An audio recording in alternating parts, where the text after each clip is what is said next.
Assalamualaikum warahmatullahi wabarakatuh. Perkenalkan, nama saya Tania Septiani dengan nomor NPM 112111405. Di sini saya akan mempresentasikan tugas UTS dari pengantar manajemen. Soal untuk nomor 1, perusahaan customer good meluncurkan produk di tengah tingkat pesaing yang ketat dalam produk yang sejenis. Nah, pasti ada banyak resiko ya yang dialami. Nah, contohnya seperti resiko pasar. Terus resiko kompetisi.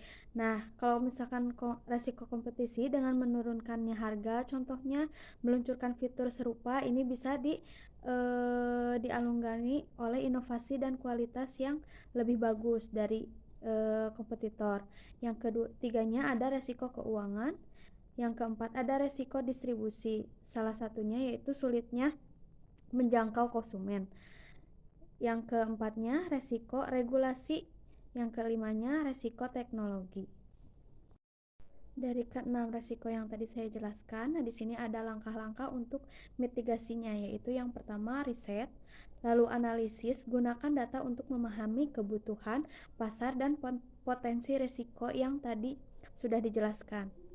Yang keduanya, meluncurkan produk yang bertahap, uji produk di lokasi kecil dulu sebelum ke yang besar-besar. Yang ketiganya, promosi yang efektif, memanfaatkan media sosial, misalkan di IG, Twitter, atau bisa jadi juga di WhatsApp.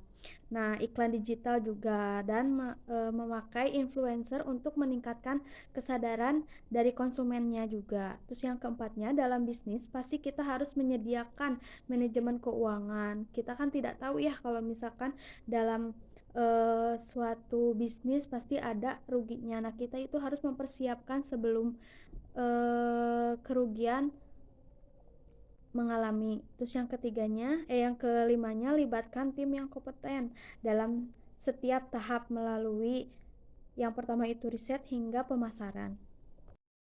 Selanjutnya, untuk meningkatkan penjualan produk baru, perusahaan biasanya memilih e-commerce menjadi salah satu channel penjualan. Manfaat dan pelanggan dalam e-commerce dapat menjadi langkah strategis yang penting bagi perusahaan dan meningkatkan penjualan produk baru dan mengembangkan produk lebih lanjut. Yang pertama itu memahami preferensi dan perilaku pelanggan. Berdasarkan data ini, perusahaan dapat menyesuaikan iklan dan rekomendasi produk dalam platform e-commerce, misalnya menawarkan produk terkait atau diskon khusus untuk pelanggan yang sering membeli di kategori tertentu. Untuk pengembangan produk, yaitu jika data menunjukkan bahwa pelanggan sering mencari produk dengan fitur tertentu, perusahaan dapat mempertimbangkan untuk menambah fitur tersebut pada produk berikutnya atau membuat variasi produk baru. Yang keduanya, menganalisis ulasan dan umpan balik pelanggan. Ulasan atau rating produk yang diberikan pelanggan di e-commerce adalah sumber informasi penting untuk memahami bagaimana produk yang diterima. Kritik atau pujian dapat memberi gambaran yang jelas tentang kekuatan dan kelemahan produk. Untuk strategi pemasaran, yaitu menggunakan testimoni pelanggan. Ulasan untuk strategi pemasaran yaitu menggunakan testimoni untuk membangun kepercayaan konsumen. Misalnya, menempatkan ulasan pengguna di dalam halaman produk atau di media sosial. Selanjutnya yaitu analisis harga dan sensitivitas pelanggan. Strategi pemasaran yaitu dengan menyesuaikan harga dinamis berdasarkan data tentang bagaimana perilaku pelanggan beraksi terhadap harga tertentu. Perusahaan dapat menyesuaikan harga produk sesuai dengan kondisi pasar dan perilaku pelanggan, seperti menawarkan diskon atau bolding untuk meningkatkan volume penjualan.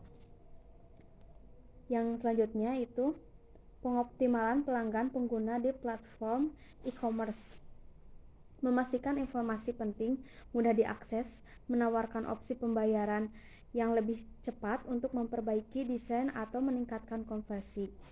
Mencari informasi tambahan atau lebih banyak gambar produk, maka perusahaan bisa mengembangkan konten tambahan seperti video, tutorial, atau panduan penggunaan untuk meningkatkan pengalaman pengguna. Yang terakhir yaitu melacak efektivitas kampanye iklan dan promosi.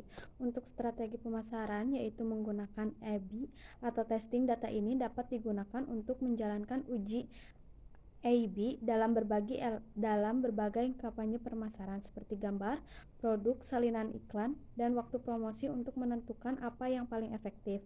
Dan pengembangan produk, yaitu jika kampanye promosi menunjukkan bahwa produk tertentu lebih diminati dengan penawaran bolding, perusahaan dapat mempertimbangkan untuk pengembangan produk terkait atau menciptakan lebih banyak paket bolding untuk meningkatkan penjualan tersebut. Sekian dari presentasi yang saya jelaskan. Wassalamualaikum warahmatullahi wabarakatuh.